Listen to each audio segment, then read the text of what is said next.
días, hermanos. Estamos en la clase bíblica dominical del día 6/21 del año 2020.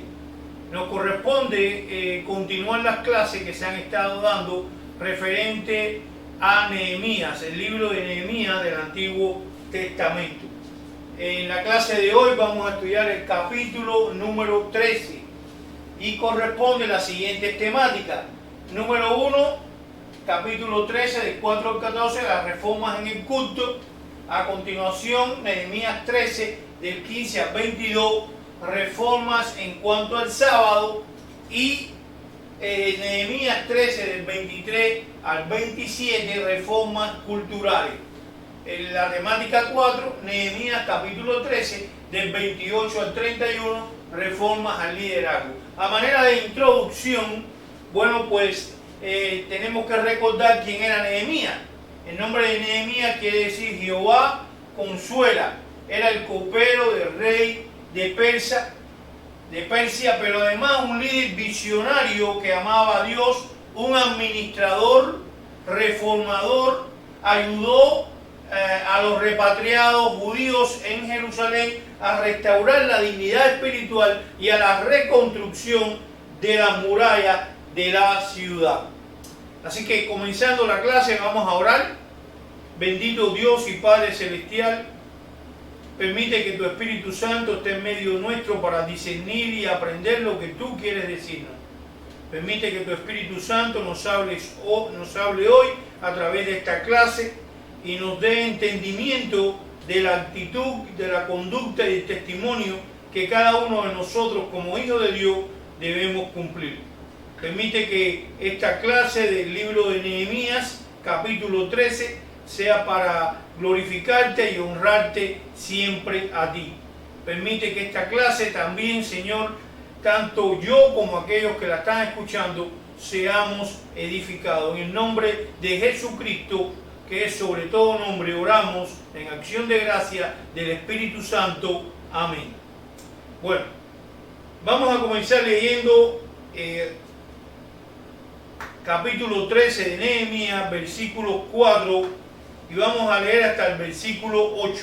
Y dice la palabra de Dios: y antes de esto, el sacerdote Eliasib, siendo jefe de la cámara de la casa de nuestro Dios, había emparentado con Tobías y le había hecho una gran cámara en la cual guardaban antes las ofrendas, el incienso, los utensilios, el diezmo del grano, del vino y del aceite, que estaban mandados a dar a los levitas, a los cantores y a los porteros, y la ofrenda de los sacerdotes.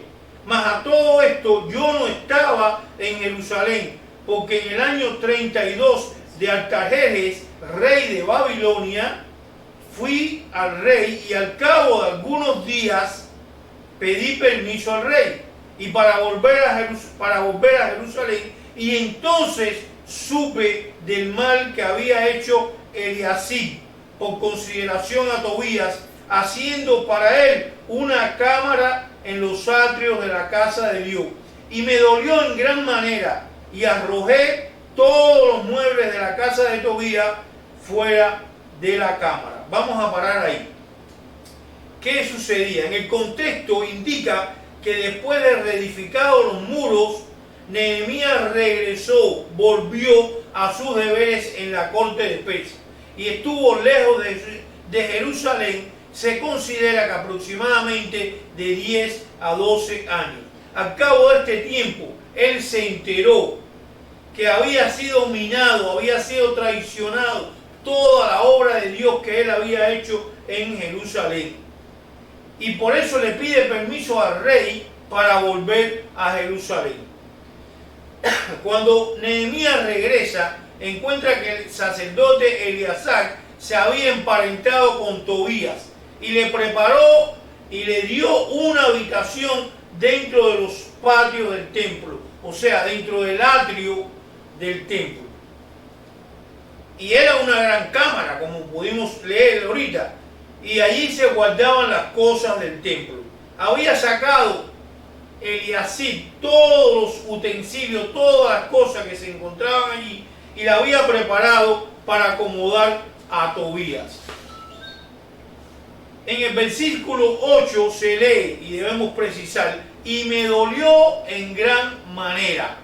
Cuando él llegó allí y se enteró de todos estos hechos, de todos estos acontecimientos, dice que le dolió en gran manera. Yo supongo que se entristeció, que se frustró, porque al ver que todo lo que él había hecho anteriormente estaba cayendo en manos enemigas. Ahora, ¿por qué le dolió en gran manera? Vamos a explicar bien.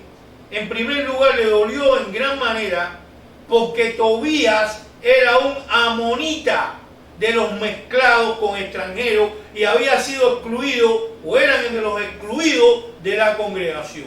Además, Tobías fue uno de los opositores y enemigos tanto de la obra de Dios como del trabajo y de la labor que realizó Nehemías años anteriores.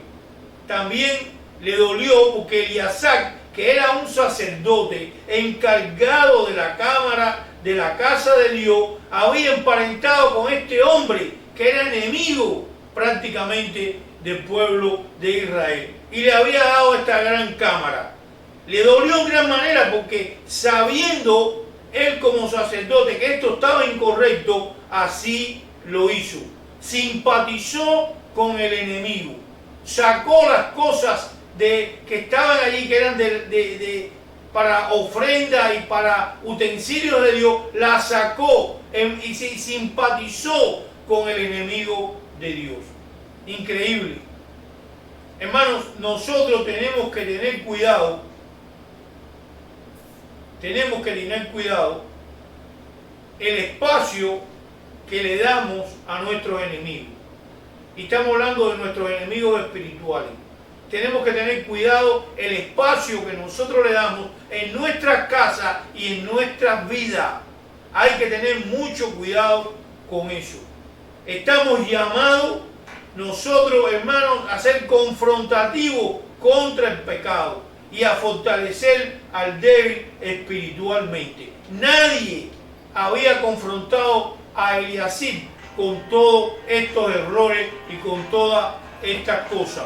Esto fue algo que le dolió extraordinariamente. En 1 Corintios 15, 58, nosotros estamos llamados a estar firmes y constantes, creciendo en la obra del Señor.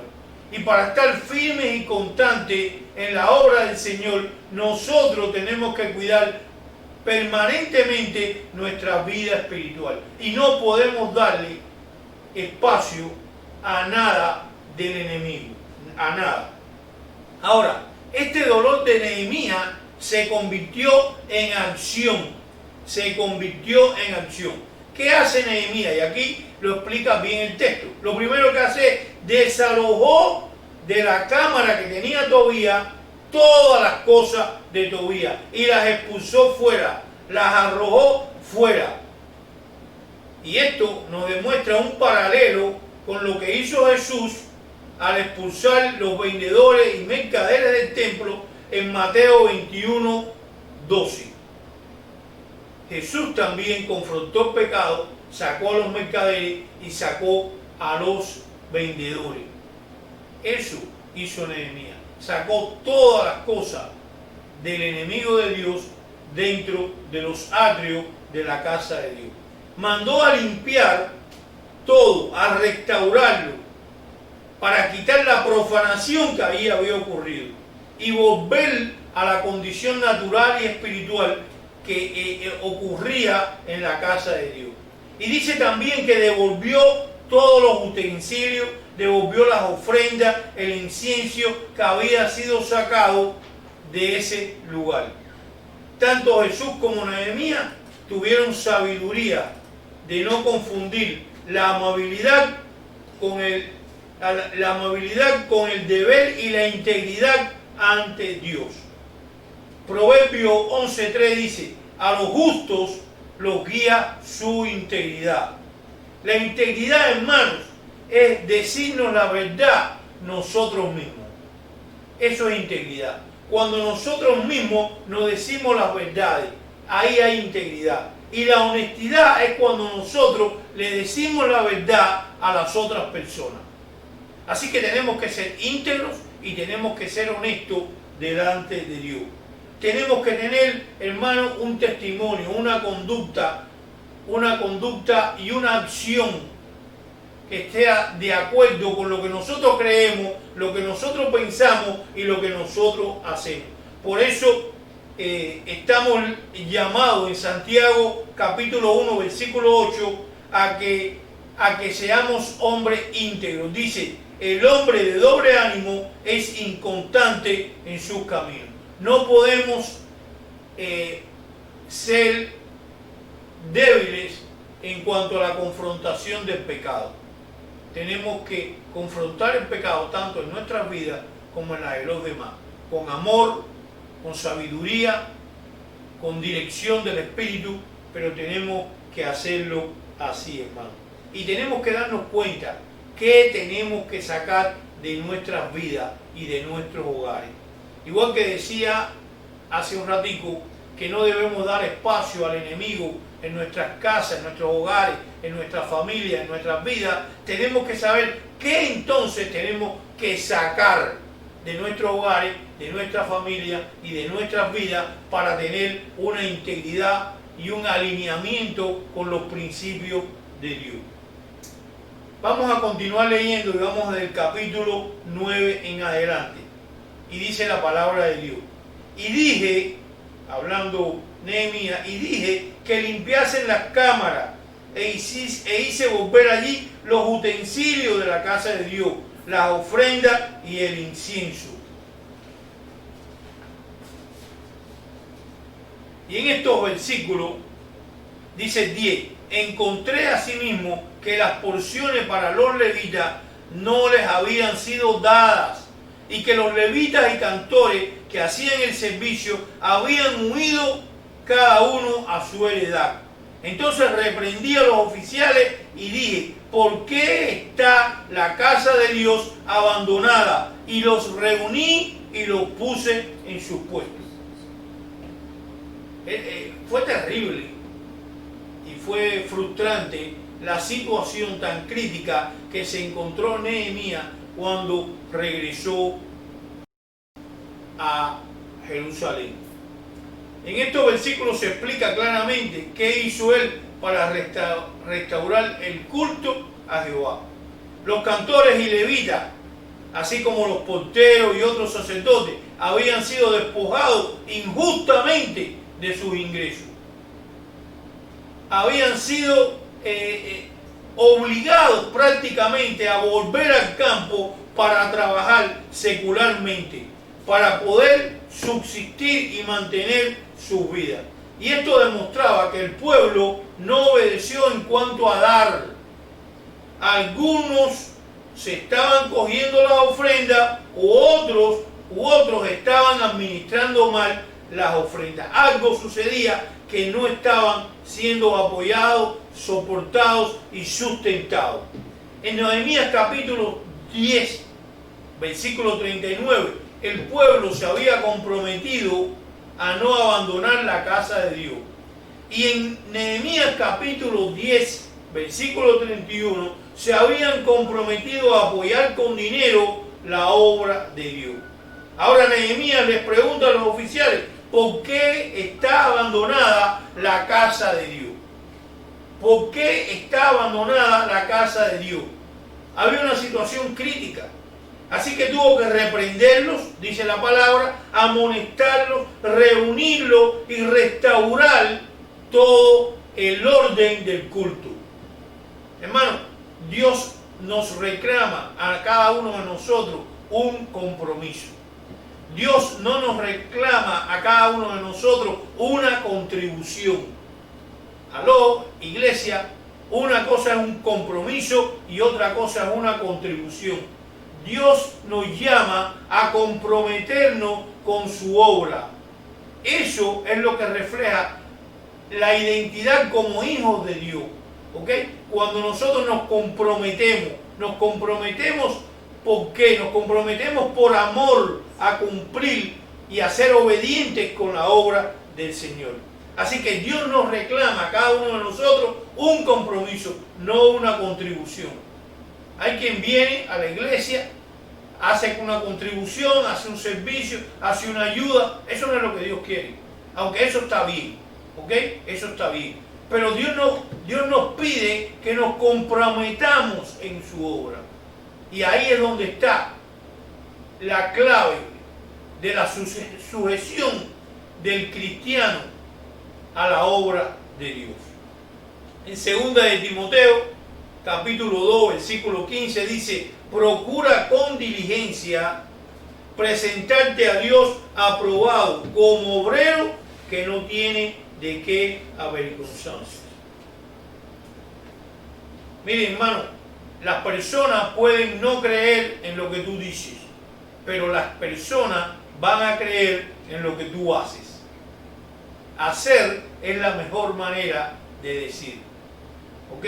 El liderazgo cristiano se trata de esto, de ejemplo. De eso se trata el liderazgo cristiano. Repito, las personas pueden no creer lo que tú dices, pero sí van a creer lo que tú haces. Y de eso, repito, se trata el liderazgo cristiano, de ejemplo y de testimonio. Por eso Nehemías restauró, arregló la situación crítica que encontró y buscó y colocó hombres fieles, y ahí lo dice, hombres fieles al frente que eran testimonio en aquella congregación. El testimonio cristiano es fundamental, importantísimo para la obra de Dios. Continuamos. Y dice en el versículo 14 de el capítulo 13 de Nehemías: acuérdate de mí, oh Dios, en orden a esto, y no borres mi misericordia que hice en la casa de Dios y en su servicio. En este versículo 14 vemos a un hombre de Dios, a un líder que ora, clama a Dios y pide su guía y su dirección. La oración del Hijo de Dios es tan necesaria como la respiración. Hay que orar sin cesar. Nehemías pidió que la misericordia de Dios se acordara de su fidelidad. Cada cristiano, hermano, al menos necesita una hora diaria de oración en su vida, excepto cuando está con problemas o cuando está muy ocupado. Entonces necesita mínimo 2 horas de oración.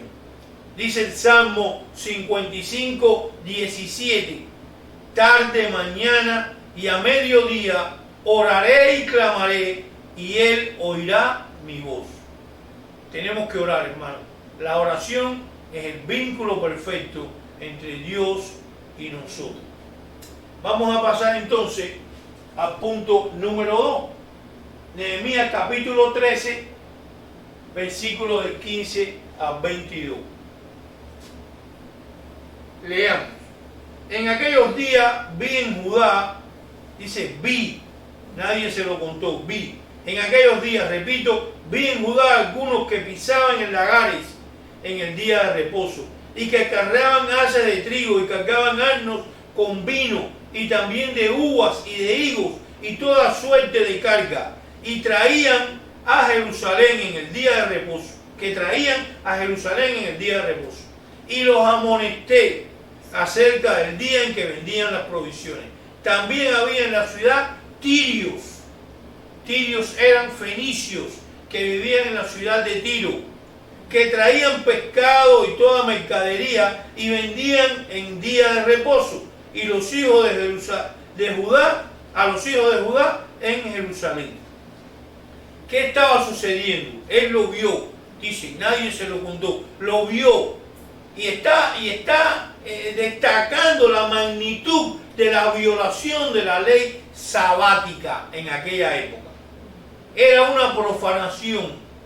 La ley sabática establecía que desde la caída, desde el mediodía del viernes, que caía ya el atardecer, hasta el día siguiente del sábado, había que permanecer en adoración, había que permanecer tranquilo, sin hacer nada para honrar y glorificar a Dios. Ignorar el día de reposo era una gran desobediencia al mandamiento del antiguo pacto. Y vamos a dejar claro bien esto. No hay nada malo con comprar y vender, que era lo que estaban haciendo ellos el día de reposo. No hay nada malo con comprar y vender. Pero si estos actos de ganar dinero, de gastar dinero, se vuelven para nosotros más importantes que Dios, ahí sí hay un problema. Ahí sí hay un problema. Y un serio problema. Israel estaba haciendo esto. Estaba en el día de reposo, en el sabbat, en el día sabático, que ellos tenían que permanecer tranquilos en oración, leyendo la palabra de Dios, las escrituras sagradas, para honrar y glorificar a Dios. Estaban haciendo mercadeo, vendiendo, comprando, y esto era una falta, era una profanación de los mandamientos de las sagradas escrituras en aquella época. Y vamos a precisar, el sabbat o día de reposo fue dado a Israel a causa de la salida de Egipto.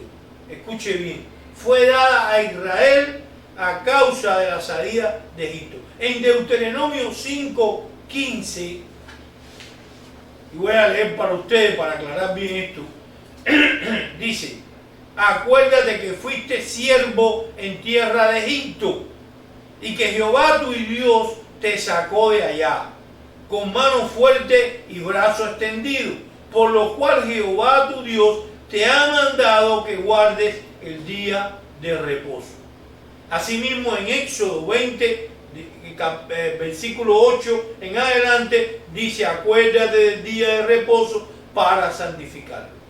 Ahora, para nosotros los cristianos en el nuevo pacto está bien claro en Colosenses capítulo 2, versículos 16 y 17, lo que dice: por tanto, nadie os juzgue en comida o en bebida, o en cuanto a días de fiesta, luna nueva o días de reposo, todo lo cual es sombra de lo que ha de venir, pero el cuerpo es de Cristo. O sea, no estamos obligados, no estamos llamados a guardar el sábado. Lo que sí estamos llamados es a guardar un día para adorar, alabar, glorificar y honrar a Dios con nuestras vidas. ¿Ok? Eso sí estamos llamados. Así que no estamos obligados a esto. Ahí lo dice en Colosenses 2, 16 y 17. Y ellos estaban violando este mandamiento del antiguo pacto. Estaban obligados a cumplirlo y no lo estaban haciendo. Por lo tanto, dice el versículo 17: y reprendí a los señores de Judá y les dije: qué mala cosa es esta que vosotros hacéis, profanando así el día de reposo. ¿No hicieron así vuestros padres? Y trajo nuestro Dios todo este mal sobre nosotros y sobre esta ciudad, y vosotros añadís ira sobre Israel, profanando el día de reposo. Era una falta, era un pecado en el antiguo pacto, profanar o incumplir el día de reposo para los judíos. Nehemías los reprendió, les llamó la atención a los principales que permitían este comercio el sábado, y definió esto como una profanación, y les dijo que esto levantaría la ira de Dios. Dice el versículo 19 en adelante, el 18, perdón, el 19. Sucedió pues que cuando iba oscureciendo a las puertas de Jerusalén, antes del día de reposo, dije que se cerrasen las puertas y ordené que no la abriese hasta después del día de reposo. Y puse a las puertas algunos de mis criados para que en día de reposo no introdujeran carga. Y se quedaron fuera de Jerusalén una y dos veces los negociantes y los que vendían toda especie de mercancía. Y los amonesté y les dije: ¿por qué os quedáis vosotros delante del muro? Si lo hacéis otra vez, os echaré mano. Desde entonces no volvieron en el día de reposo. Así que él no solo reprendió y llamó la atención a los judíos, sobre la profanación del día de reposo, sino que tomó acciones. Y esto vuelve a reflejar el tremendo liderazgo que tenía Noemí en la obra de Dios. Él no solo reprendía y llamaba la atención, sino que tomaba las medidas y las ejecutaba. Hermanos, los líderes tenemos que aprender a planificar, a organizar y a ejecutar los planes. Y eso es una de las formas de liderazgo. Si usted no se planifica, si usted no se organiza y si usted no ejecuta lo que planificó y organizó, nunca podrá avanzar la obra de Dios en su vida y en la vida de los demás a los cuales usted dirige. Medidas que tomó para reparar este mal. 1.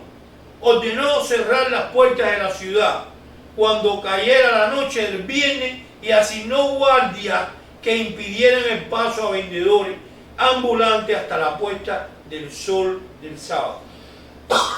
Perdón. Permiso.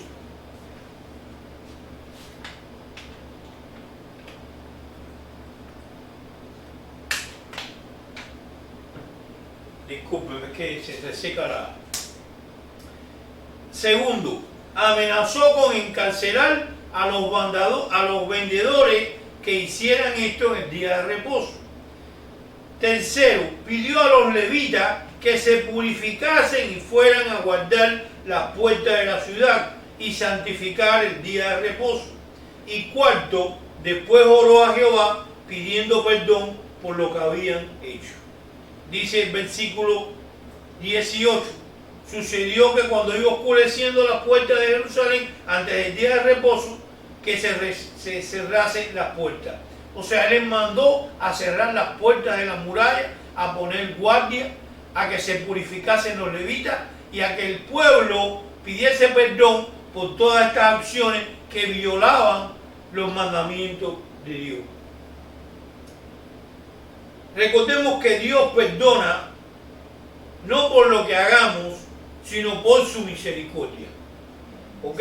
La palabra de Dios dice, no por obras para que nadie se gloríe. El perdón de Dios viene hacia nuestras vidas, no por lo que nosotros hagamos, no por lo que nosotros ofrendemos, o no por lo que nosotros sirvamos en su obra.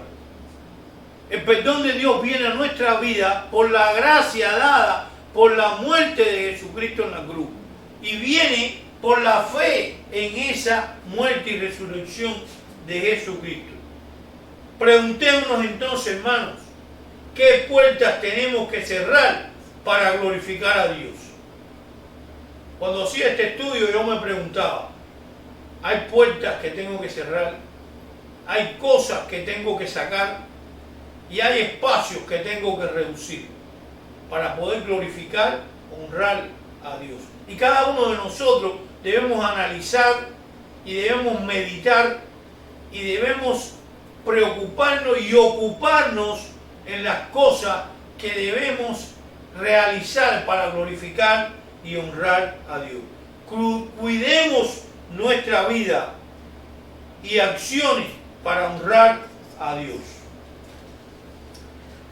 Así que pongamos a Dios en primer lugar en nuestras vidas, porque esto habla de nuestro amor y de nuestra fidelidad a Dios. Así que la grandeza de la misericordia de Dios nos cubre por la muerte y resurrección de Jesucristo. Vamos al punto número 3. Nehemías capítulo 13, 23 a 27. Reformas culturales. Dice la palabra de Dios: vi asimismo en aquellos días a judíos que habían tomado mujeres de Asdod, amonitas y moabitas, y la mitad de sus hijos hablaban la lengua de Asdod, porque no sabían hablar judaico, sino que hablaban conforme a la lengua de cada pueblo. Y reñí con ellos, y los maldije, y herí a algunos de ellos, y les arranqué los cabellos, y los hice jurar, diciendo: no daréis vuestras hijas a sus hijos, y no tomaréis de sus hijas para vuestros hijos, ni para vosotros mismos.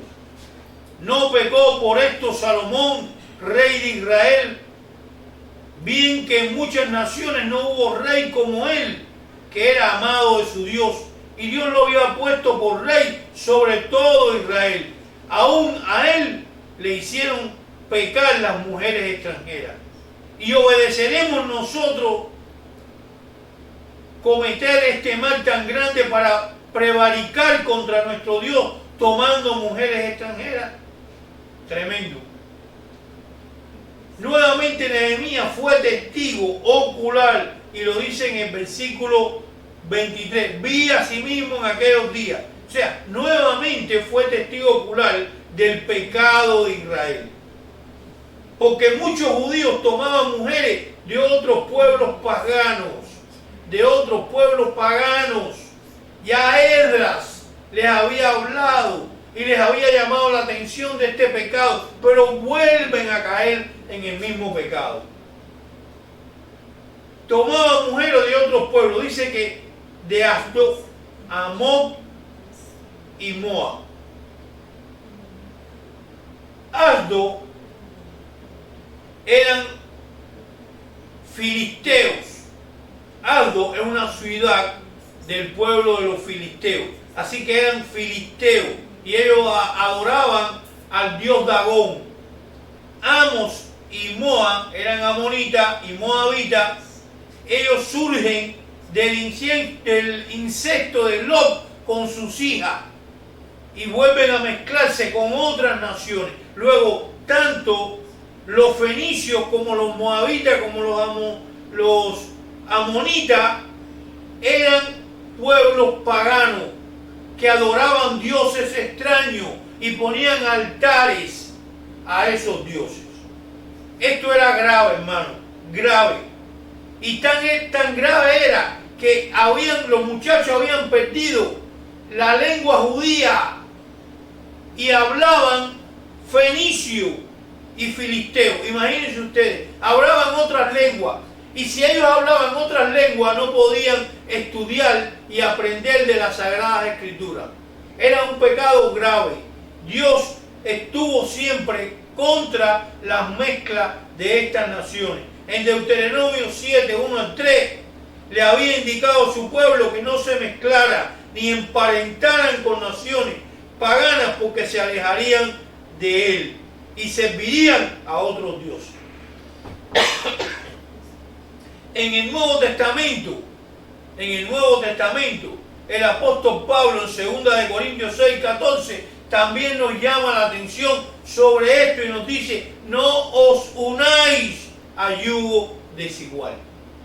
¿Por qué? Porque sencillamente cuando usted se casa o se une a un yugo desigual, a alguien que no cree en los mismos principios cristianos que usted, va a tener problemas, va a existir diferencias y eso va a traer dificultades a la larga y puede caer en pecado. Así que los matrimonios desiguales estaban provocando una seria situación en aquella época. Nehemías se llenó tanto de ira, dice la palabra de Dios y lo acabamos de estudiar, que los maldijo, golpeó a algunos y a otros hasta le arrancó el cabello. Estaba lleno de ira, estaba frustrado, insultado por el pecado que había cometido su nación. A otros los hizo que juraran y que volvieran a dar sus hijos en casamiento y que no volvieran a dar sus hijos en casamiento a naciones paganas. Razones fundamentales que Nehemías veía. ¿Aprenderían ellos con esas mezclas con otros pueblos y naciones? paganas, aprenderían otras lenguas, perderían su identidad como nación, adorarían otros dioses, y eso era idolatría, y dejarían sus tradiciones, sus costumbres y su cultura. Esas eran las razones fundamentales. Y nosotros tenemos razones fundamentales también por las cuales debemos enfatizar a nuestros hijos, a nuestros nietos, que se unan a personas con principios cristianos, con valores cristianos, que sean verdaderamente cristianos, porque eso va a identificarlos a ellos y a su descendencia, y es más, va a traer felicidad y bendición a estas familias. Esa es la realidad, y en esto Nehemías tenía mucha razón. Nehemías le recordó incluso cómo el pecado de Salomón, siendo un hombre al cual Dios le dio sabiduría y logró alcanzar grandes riquezas y un gran imperio, perdió todo por mezclarse con mujeres de otras naciones. Y eso le trajo a Salomón desgracia y no escapó del castigo de Dios. Así que, hermanos, tenemos que ser cuidadosos en estas cosas. Tenemos que cuidar los principios y valores familiares para que nuestra familia, nuestra descendencia, tengan la bendición de Dios y puedan salir adelante. En cuanto a las reformas al liderazgo, del 28 al 31, vamos a leer. Y uno de los hijos de Joaída, hijo del sumo sacerdote Eliasib, volvió Eliasib. Era yerno de Sanbalat, horonita, por tanto lo ahuyenté de mí. Acuérdate de ellos, Dios mío, contra los que contaminan el sacerdocio y el pacto del sacerdocio y de los levitas. Los limpié pues de todo extranjero y puse a los sacerdotes y levitas por sus grupos, a cada uno en su servicio. Y para la ofrenda de la leña de los tiempos señalados y para los primicias, acuérdate de mí, Dios mío, para bien. Así que al principio de este estudio vimos cómo el sacerdote Eliasib había instalado a su pariente Tobías, que era enemigo de la obra de Dios, en el templo. Pero no solamente bastó con eso. Eliasib también emparentó con Sanbalat, quien era otro enemigo de Judá. Hermanos, tenemos que tener mucho cuidado como cristianos, como líderes, como diáconos, como pastores, con quien nosotros, Señor, con quien nosotros nos unimos y con quien nosotros nos mezclamos. Tenemos que tener cuidado. Y no es que cada uno de nosotros ponga un cerco alrededor nuestro, no. Es que tenemos que tener cuidado, no contaminarnos. Usted puede llevarle la palabra de Dios a alguien que no lo ve, ir a un lugar donde hay pecado, pero usted tiene que cuidar no contaminarse, porque cuando hay contaminación viene la perdición. El pecado trae consecuencias. Las malas decisiones traen consecuencias. Por lo tanto, nosotros como cristianos estamos llamados a discernir en la palabra de Dios, a ser edificados en ella, a cumplirla y a ser obedientes. Cuando usted se aleja, hermano, del camino de Dios, usted está peligrando constantemente su vida, la bendición que Dios le ha dado. Está peligrando. Y eso es lo que el Señor nos está llamando a entender en esta clase. Eliasib también emparentó con Sanbalat, quien era enemigo de Judá. Y Eliasib también permitió estos matrimonios mezclados. Que contaminaban la nación y profanaban la obra de Dios. Así que Nehemías lo expulsó de Jerusalén. Aquí nuevamente Nehemías toma acción. sacó a los extranjeros y purificó el pueblo, restauró el sacerdocio, los levitas por grupos y servicios, y oró nuevamente a Dios pidiendo que Dios se acordara de ellos y se acordara de él para bien. Perdón. Nehemías había hecho todo lo posible para que el pueblo de Dios fuera bendecido. La nación ahora viviría con las consecuencias de sus decisiones. Repito, nuestras decisiones traen consecuencias. Y esto deja, toda esta clase, deja un punto perfectamente claro. Escuche bien, hermano. La ley, es decir, las reglas, los votos, las promesas, los pactos, etc., finalmente no tienen poder para detener el pecado. ¿Escuchó bien?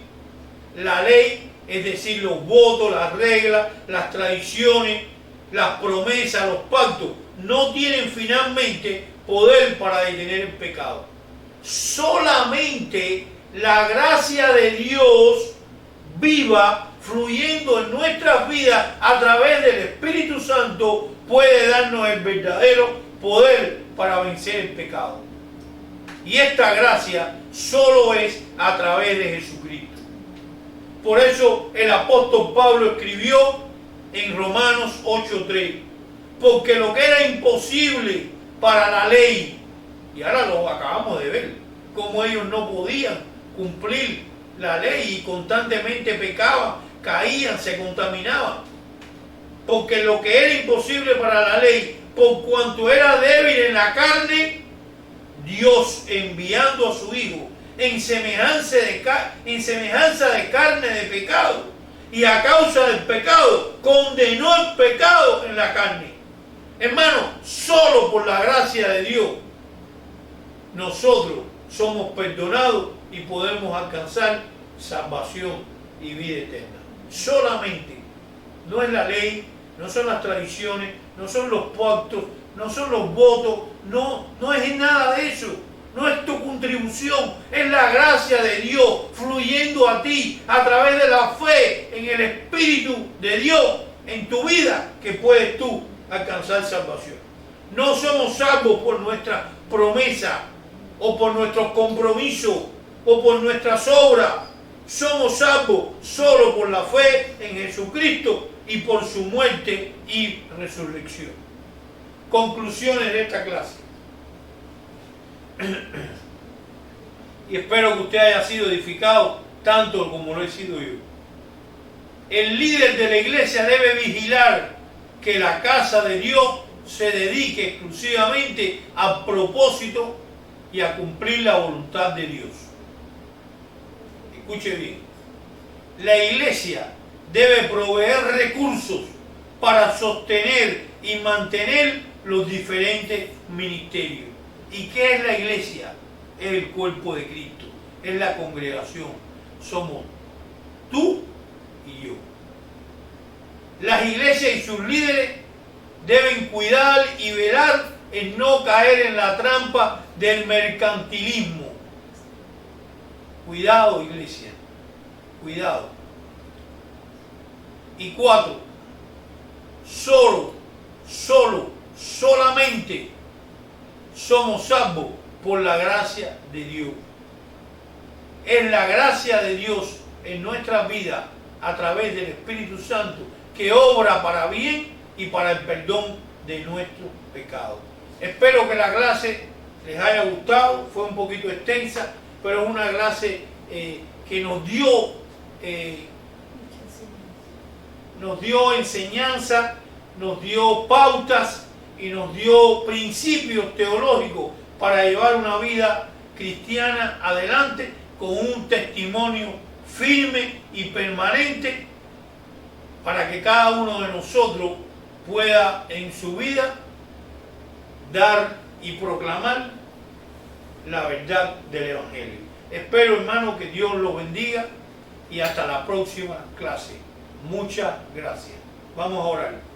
Gracias, Señor, una vez más por tu amor, tu inmenso amor en cada una de nuestras vidas, y por la obra tan maravillosa que hizo Jesucristo en la cruz del Calvario, a morir y resucitar, para que a través de Él cada uno de nosotros pudiéramos alcanzar salvación y vida eterna. Gracias, Señor, por nuestra iglesia en Northside, por el liderazgo de ella y por cada uno de los hermanos que asisten a nuestra iglesia y sostienen la obra de Jesucristo en ella. Perdónanos, Señor, si hemos fallado en algo, y permite, Señor, que nos acompañe a nuestras casas y que acompañes a aquellos también que están viéndonos a través de la internet. En el nombre de Jesucristo y con la acción del Espíritu Santo. Amén. Dios los bendiga.